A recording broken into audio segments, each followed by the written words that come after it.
สวัสดีครับพี่น้องมาพ่อกันอีกเช่นเคยพี่น้องกับกับแฟ้มภาพแฟ้มข่าวในส่วนของเกษตรกรชาวนาระดับแกนนำเนาะครับระดับแกนนำกระบอกเสียงเกษตรกรชาวนาทั่วประเทศณปัจจุบันนี้เพิ่นว่ารัฐบาลโรยยาหอมโปรยยาหอมโปรยให้เกษตรกรดมเกษตรกรจะอดตายอยู่แล้วเงินก็บ่มีรอเงินไหลละพันเด้พี่น้องรอเงินไหลละพันเข้าหน้าปังอันนี้ยังบ่พอเข้าหน้าปังเพิ่นว่าเข้าหน้าปังไหลละพันตั้งแต่เดือนมกราพุ่นล่ะรับปากว่าสิให้จนณปัจจุบันนี้จักเดือนละก็ยังบ่ทันได้เพิ่นว่าแล้วมาบอกว่าจะจ่ายเงินไหลละ 2,000 อีกเข้าหน้าปีไล่ให้เกษตรกรไปขึ้นทะเบียนอีกแล้วเพิ่นว่ามันจะได้บ่เพิ่นว่าก่อนจะไปเบิ่งแฟ้มภาพแฟ้มข่าวพยาการจะสอยให้ฟัง มาให้มาหน้าพี่น้องเอ้ยเบิ่งเกษตรกรเฮ็ดให้เฮ็ดหน้าแล้วก็เลยนึกขึ้นได้มีสอยอยู่พี่น้องสอยพี่น้องฟังสอยขั้นทักหาไผดีค่ะซื้อหยังคะแล้วเขาบ่ตอบลองทักใหม่ว่าซื้อหยังบักปอบรับรองได้คำตอบทุกคนอันนี้ก็แปลว่าซอยเพิ่นว่า อันนี้ก็เอิ้นว่าซอยเพิ่นว่า ไปเบิ่งแฟ้มภาพแฟ้มข่าวพี่น้องเอ้ยครับก็สวัสดีครับอ่อนเมื่อวานผมได้ติดตามข่าวอยู่ว่าทางคณะรัฐมนตรีเขาจะมีแนวโน้มว่าจะช่วยเหลือนาปีไร่ละ 2,000 คิดว่ายังไงนายกไอทีครั้งที่แล้วเนี่ยผมรอกันจนเหงือกแห้งเลยเนี่ยยังไม่ได้เลยแล้วเนี่ยทางเกษตรอำเภอให้ขึ้นทะเบียนอีกแล้ว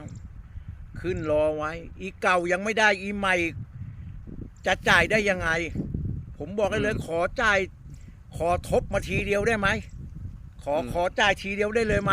นี่นายกดูนี่ผมพูดด้วยความสัตย์จริงนี่ทั้งเนื้อทั้งตัวเหลืออีก50 วันจะได้เกี่ยวข้าวนี่เหลือเงินอยู่700 กว่าบาทในกระเป๋านี่ผมอยู่อย่างอดอยากอยู่อย่างพอเพียงนายกรีบอนุมัติจ่ายหน่อยได้ไหมถ้าไม่งั้นผมจะบุกผมบอกเลยนายกนี่ครับที่ผมพูดนี่นะผมยังรักนายกอยู่แต่ผมไม่ชอบรัฐมนตรีบอกให้เลยถ้าไม่ดีเอามันออกไปเอาคนอื่นขึ้นมาแล้วนายกผมบอกได้เลยคนยังชื่นชมนายกกล้าทำหน่อยกล้าลุยหน่อยอีไหนไม่ดีนายกออกไปเลยนี่แหละก็เพราะของเก่าเราก็ยังไม่ได้ใช่แล้วมาโปรยยาหอมว่าจะให้เรา 2,000 ไม่รู้ว่าท่านรัฐมนตรีพาณิชย์นะฮะฝากด้วยรัฐมนตรีพาณิชย์ท่านคิดอะไรอยู่ของเก่าพี่น้องชาวนาเรียกร้องกันอยู่ท่านก็ยังไม่เคยเอาเข้ามติที่ประชุมใดๆเมื่อวานประชุมกันคณะครม.ก็มีแต่เรื่องชาวไร่อ้อยพี่น้องชาวนาไปเรียกร้องกันมาก่อนตั้งแต่28 มกราท่านไม่เคยให้ความสำคัญเลยนะครับอันนี้ฝากให้รัฐมนตรีด้วยนะครับเพราะตอนนี้ที่แว่วๆว่าพี่น้องชาวนากำลังเริ่มจะรวมตัวกันแล้วใช่ไหมตั้งใจจะรวมตัวกันแล้วนี่ผมบอกกงนายกถ้าข้าวราคาดีกว่านี้อีกนิดนะหรือผมมีตังค์ผมไปหานายกหลายวันแล้วแต่ตอนนี้กำลังรวมตัวรวมตังค์กันก่อนเพราะชาวนาเนี่ยทุกคนจะสิ้นลมอยู่แล้วนายกช่วยให้ไวหน่อยได้ไหมแล้วไวที่สุดแล้วผมบอกได้เลยว่าเดี๋ยวถึงวันนั้นเนี่ยนายกคือจะรู้ว่าวันนั้นมันคืออะไรวันที่จะเลือกตั้งใหม่เท่านายกยังคิดอยู่อย่างนี้นะผมบอกได้เลยนายกคิดผิดอย่างมหันต์ถ้านายกไม่รีบช่วยนายภายจากวันนี้จากครึ่งเดือนหรือ1 เดือนนี้นะผมบอกได้เลยว่านายกเรียบร้อยแน่ผมบอกเลยว่าเพื่อไทยเรียบร้อยแน่เอาเถอะนะอย่าลืมนะว่าเกษตรกรทั้งประเทศไทยเนี่ยเท่าไหร่ครับแล้วถามเนี่ยผมถามมาเนี่ยพูดกันอย่างปากเดียวหมดเพราะตอนนี้แว่วๆมาแล้วนะครับพี่น้องชาวนาทุกภาคกำลังรวมตัวกันอยู่นะครับกำลังหาวันและเวลาที่จะออก ไปเรียกร้อง เพราะตอนนี้พี่น้องชาวนาเขาอยู่กันไม่ได้แล้วครับเพราะราคาตอนนี้ที่พิจิตรกำแพงเพชรนครสวรรค์ตวงกัน 5,500 5,700 ตอนนี้ขาดทุนตั้งแต่ยังไม่ได้เกี่ยวแล้วข้าวพี่น้องชาวนาที่อยู่ในทุ่งนี้ข้าวกำลังจะเริ่มแต่งตัวอีกประมาณ 4-5 แสนไร่พี่น้องชาวนาก็มองเห็นอยู่แล้วว่าถ้าอยู่ราคานี้ขาดทุนแน่นอนแล้วพี่น้องชาวนากำลังรวมตัวกันอยู่กำลังหาวันเวลาที่เหมาะสมแล้วจะออกขับเคลื่อนไปวันนั้นจะเป็นวันที่วุ่นวายกันแน่ๆบอกได้เลยแล้วจากการขับเคลื่อนครั้งนี้จะไม่เหมือนเดิมแน่นอนครับครับสวัสดีครับนั่นแหละแฟ้มภาพแฟ้มข่าวจะอันนี้จากแกนนำกระบอกเสียงที่อยู่แนวหน้าเนาะครับเนาะกระบอกเสียงภาคกลางเพิ่นจะคอยติดตามท่วงถามเรื่องตั้งแต่เงินไหลละพันพอละรวมไปถึงราคาเข่าตะกี้เรียกร้องเรื่องราคาเข่านี่แล้วเนาะราคาเข่าหน้าปังพอมันตันละ 4,000 กว่า 5,000 ปลายณปัจจุบันนี้ก็ยัง 4,000 กว่า 5,000 ปลายอยู่ดีส่วนหน่อยที่จะได้ 6,000 บางหม่องบางบ่อนนะครับเนาะก็ถือว่าราคาเข่ามันตกต่ำพอเพิ่นไปเรียกร้องท่านพี่ชัยนี่ล่ะรัฐมนตรีว่าการกระทรวงพาณิชย์นี่ล่ะท่านพี่ชัยนี่ล่ะก็รับปากว่าเอาจังสิตอนนี้ราคาเข้าตลาดโลกมันลดราคาคู่ประเทศคู่ค่าต่างประเทศเพิ่นก็ซื้อน้อยลงแล้วมีตัวเลือกหลายหันไปซื้อเข้าประเทศอื่นหลายราคาเข้าก็เลยถึกเพิ่นว่าก็เลยบอกว่าทั้งรัฐบาลโดยท่านพิชัยนี่แหละรับปากรับคำเป็นมันเหมาะว่าจะมีมติกันแล้วประชุมกันแล้วว่าจะซอยไร่ละพันบ่เกิน10 ไร่ซอยเขาหน้าปังให้เกษตรกรไปลงทะเบียนกันให้เรียบร้อยเฝ้าไปลงทะเบียนบ่เกินวันที่30 เมษายนถ้าลงทะเบียนเรียบร้อยแล้ว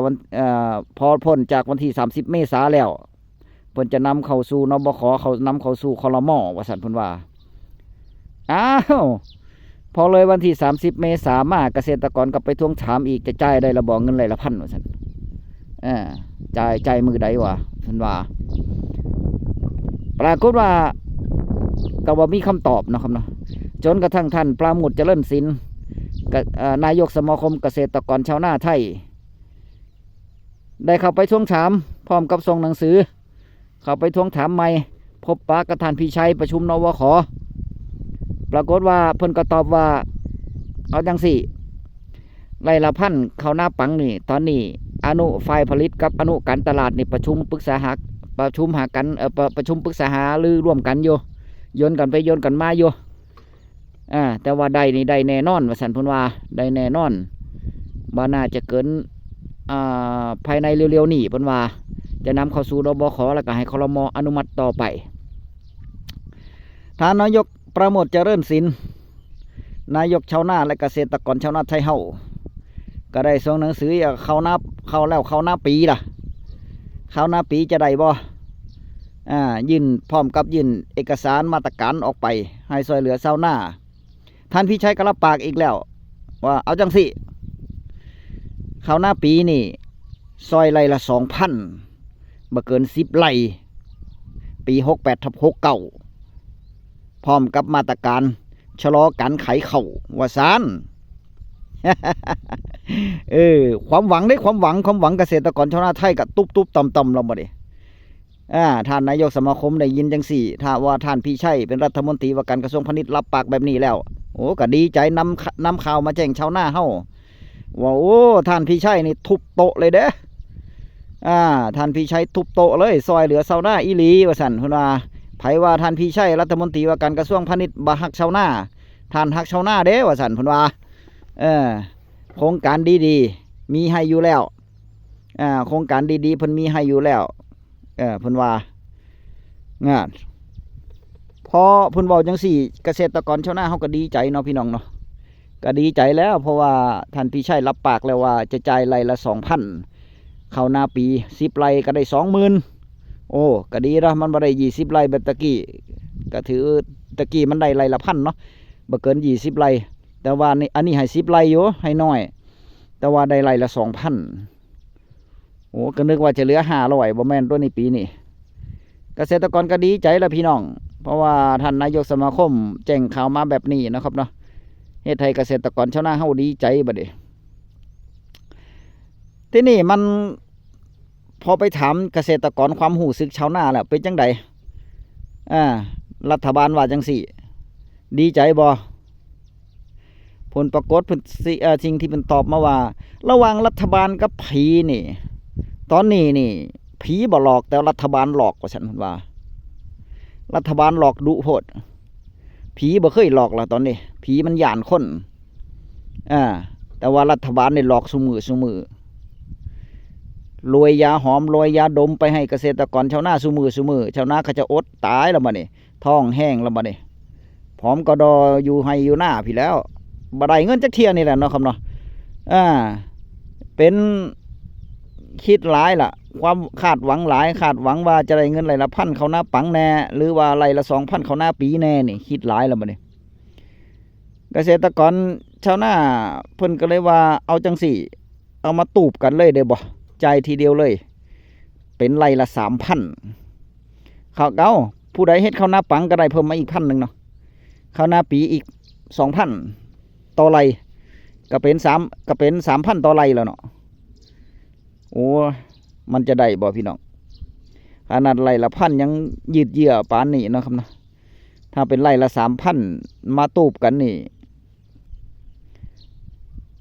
มันจะหาเงินใส่มาจ่ายแล้วบัดนี้ทั้งนี้ทั้งนั้นเพิ่นว่าจะให้ธกส.เป็นผู้จ่ายคือเก่าเพราะธกส.นี่ธนาคารของรัฐอยู่แล้วเนาะให้ธกส.เป็นผู้จ่ายคือเก่าเสร็จแล้วเพิ่นว่าบ่เกินตุลาท่านนายกสมาคมท่านประมุขเจริญศิลป์แจ้งมาว่าบ่เกินตุลานี่เงินจะเข้าบัญชีเบิดสู่คนว่าซั่นเพิ่นว่าก็มารอลุ้นรอเบิ่งว่ามันจะแม่นอีหลีบ่ถ้าเพิ่นว่าจังสี่เนาะอันนี้เป็นคำยืนยันจากท่านปราโมทย์เจริญศิลป์ท่านนายกท่านนายกชาวนาและเกษตรกรชาวนาไทยทั่วประเทศที่เพิ่นยืนยันมาแบบนี้ว่าจับมือรับปากกับท่านพี่ชัยรัฐมนตรีว่าการกระทรวงพาณิชย์มาเลยให้ได้แน่นอนเนี่ยปีกายนี่พ่อใหญ่การสังเกตไปเบิ่งแฟ้มภาพแฟ้มข่าวเก่าๆเนาะครับเนาะพ่อใหญ่การค้นหาข้อมูลเก่าๆปีกายนี่ปุ้ยกว่าจะได้เด้พี่น้องเงินไร่ละ1,010 ไร่นี่ยากคักเด้จนวาระสุดท้ายก่อนพุ่นพฤศจิกาธันวาพุ่นเด้นฤมลแจ้งมาว่าซอยเหลือเกษตรพี่น้องเกษตรกรชาวนาไร่ละ1,000บ่เกิน10 ไร่ว่าซั่นนี่เกือบจะบ่ได้ละปีกายเนี่ยแต่พอมาปีนี้เอาแต่หัวปีเลยได้เพิ่นอนุมัติให้แต่หัวปีเลยแต่ว่าท่านพี่ชัยได้เป็นผู้อนุมัติเป็นผู้รับปากแล้วบ่คาดหวังก็บ่ผิดหวังนะพี่น้องเนาะถ้าเฮาคาดหวังหลายเวลาบ่ได้มาเฮาจะผิดหวังหลายเอาเป็นว่าเสียหูไว้หูตอนนี้เสียครึ่งบ่เสียครึ่งนี่ละเพราะว่าตอนนี้รัฐบาลในส่วนของการเมืองในส่วนของครม.กับปั่นป่วนกันอยู่จักจะเป็นจังใดจะเกิดอุบิเหตุบ่หรือว่าเกิดภาวะช็อกทางการเมืองบ่เนาะพี่น้องเนาะเกษตรกรชาวนาเฮานี่บ่ว่าจะเกิดหยังขึ้นโดนทั้งขึ้นทั้งลงเด้โดนทั้งขึ้นทั้งลงเลยโดนทั้งขึ้นทั้งลงเลยสังเกตเบิ่งบ่ว่าฝ่ายไหนหรือว่าไผจะมาเป็นรัฐมนตรีไผจะมาเป็นรัฐบาลในอนาคตต่อไปก็สร้างพี่น้องเกิดหยังขึ้นก็สร้างแต่ว่าเงินไร่ละ1,000เงินไร่ละ 2,000บ่เกิน10 ไร่หรือว่าการช่วยเหลือเกษตรกรพี่น้องชาวนานี่ให้มีความจริงใจให้แก้ปัญหาแบบจริงใจและให้รวดเร็วให้ก็ให้ไปเลยบ่ล่ำลิล่ำไรพี่น้องมันบ่คิดว่าจะซอยก็เอาเข้าครม.เอาเข้าเนาะบ่ขอเอาเข้าหยังก็เข้าแล้วก็ให้มันผ่านเร็วๆไปเลยอันนี้มีความจริงใจได้นี่ชั่วเลยแม่นบ่ถ้าเป็นจังซี่นี่โอ้ยรับรองท่านเบอร์ 1ในใจเกษตรกรชาวนาอยู่แล้วเนาะพี่น้องเนาะ ถ้าเป็นแบบนี้เด้ได้เป็นเบอร์หนึ่งของชาวนาแน่นอนแต่ว่าถ้าหลอกแบบซุมือนี่หลอกเป็นรายวันเลยนี่โอ้ยจักจะอยู่มองใดล่ะจะอยู่หลังมือบ่หรือว่าจะอยู่ใต้ต่ำกว่านั้นจักเนาะครับเนาะ โอกาสหน้าฟ้าใหม่ก็อย่ามาคาดหวังกับชาวนาเด้อคลิปหน้าพอกันไหมพี่น้องคลิปนี้พยาการก็ฝากไว้ซ้ำนี่เนาะครับเนาะคิดเห็นจังไดก็คอมเมนต์มาเว้ากันพยาการก็มาหน้าซุมืออยู่พี่น้องเอ้ยมาดำหน้าสามเข่าแน่ถอนกาแน่นั่นล่ะตอนนี้เกษตรกรชาวนาเขาก็เล็งกันบัดนี้ฝนทิ้งช่วงอันไหนซ้ำเข้าได้ก็ซ้ำอันไหนเฮ็ดก่อนได้ก็เฮ็ดเด้อเจอกันใหม่คลิปหน้าคลิปนี้สวัสดีครับ